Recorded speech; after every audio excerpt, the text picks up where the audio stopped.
거룩하신 주님 앞에서 바로 서는 우리가 되게 하여 주옵소서. 거룩하신 주님 앞에서 우리의 내일을 분명 알지 못한다 할지라도 오늘을 바르게 살아가게 하여 주옵소서. 그것이 옳은 줄 믿습니다. 분명한 주님의 뜻을 알지 못한다 할지라도 오늘 하루를 바르게 살아가게 하여 주시옵소서. 그것이 옳은 것인 줄 믿습니다. 그렇게 살아가며 주님을 알아가게 하여 주시옵소서.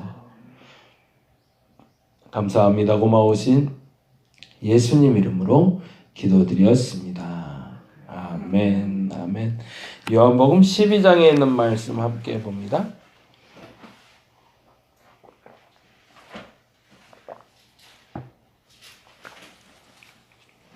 요한복음 12장 12절에서 19절까지 말씀 같이 봅니다.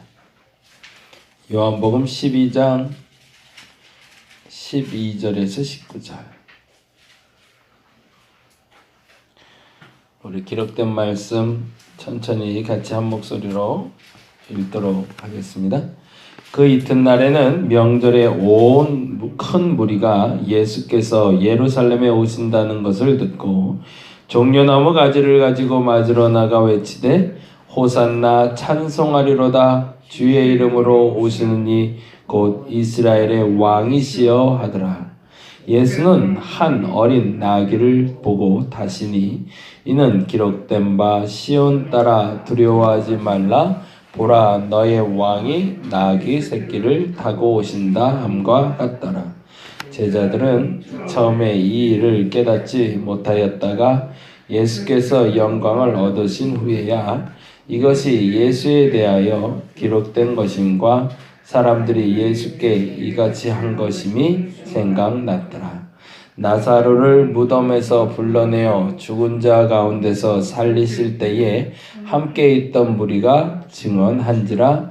이에 무리가 예수를 맞음은 이 표적 행하심을 들었음이러라.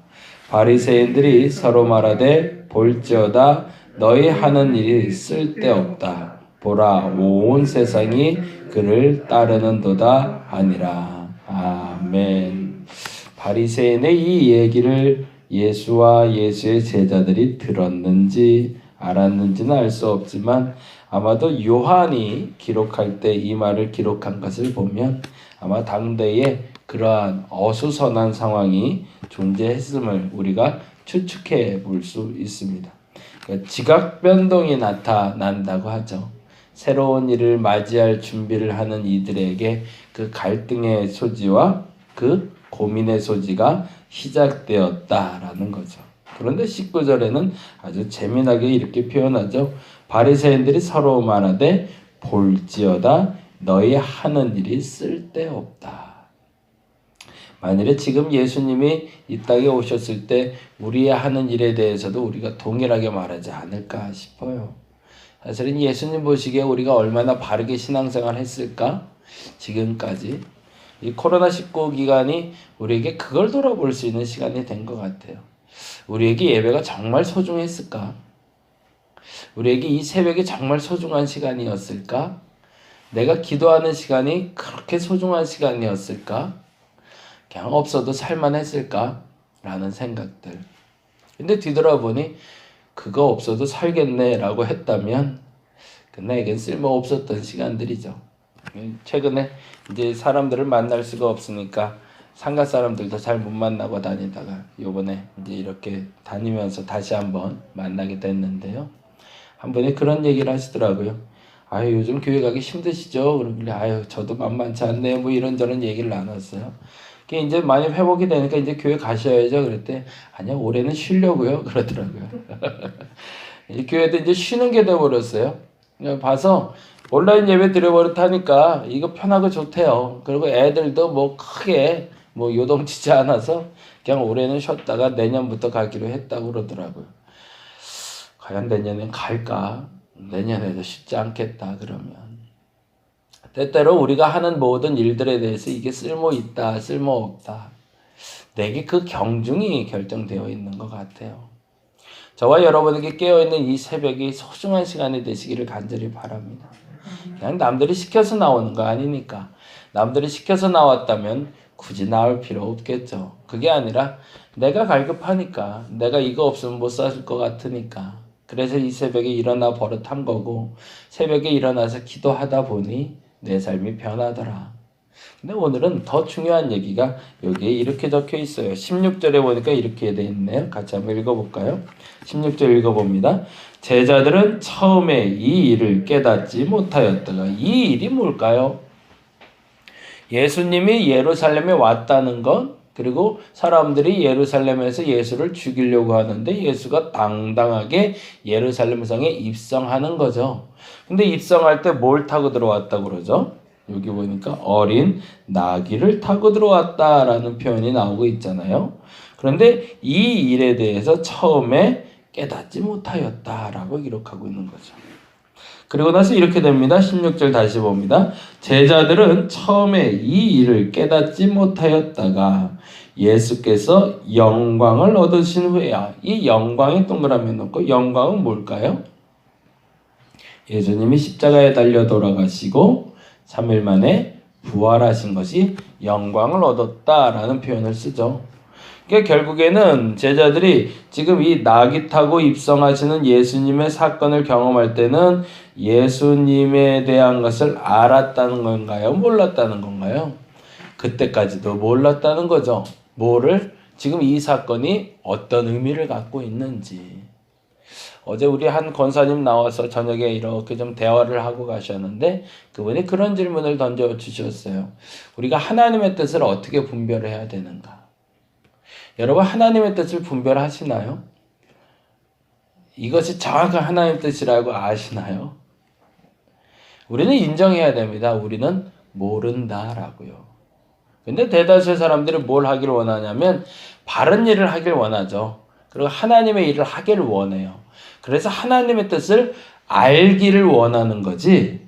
그런데 우리는 하나님의 뜻을 알 수 없습니다. 물론 아주 특별한 사람들, 어제도 그 표현을 썼는데 아주 특별한 선지자들, 예언자들, 그리고 예수와 같은 분들에게는 알려주셨죠.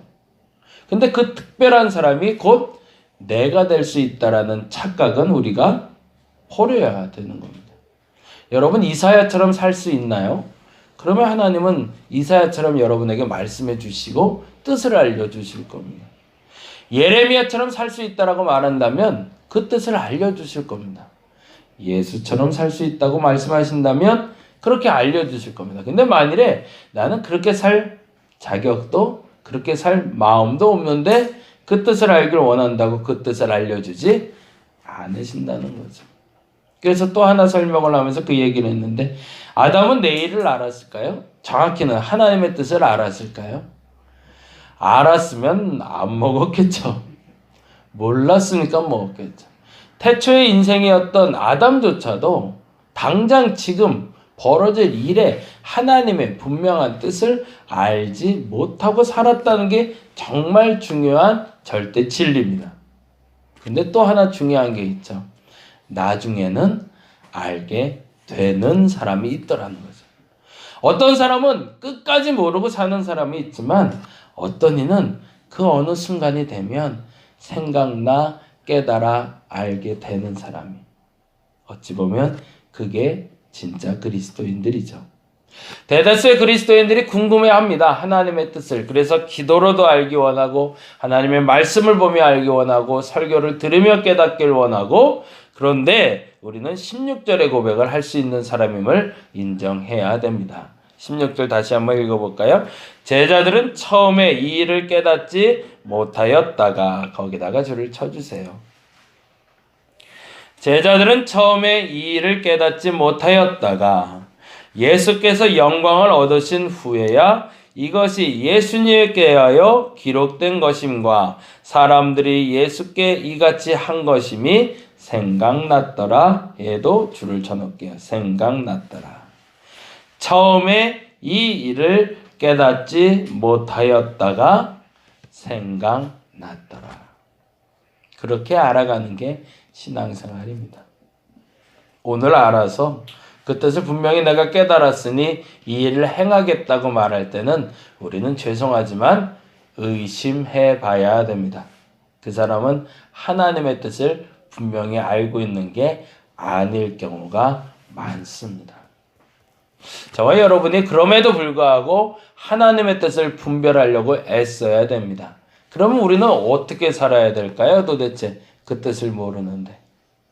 그래서 오늘 하루에 최선을 다해보는 거죠. 그래서 오늘 하루 내가 하나님 앞에 거짓된가? 하나님 앞에 거룩한가?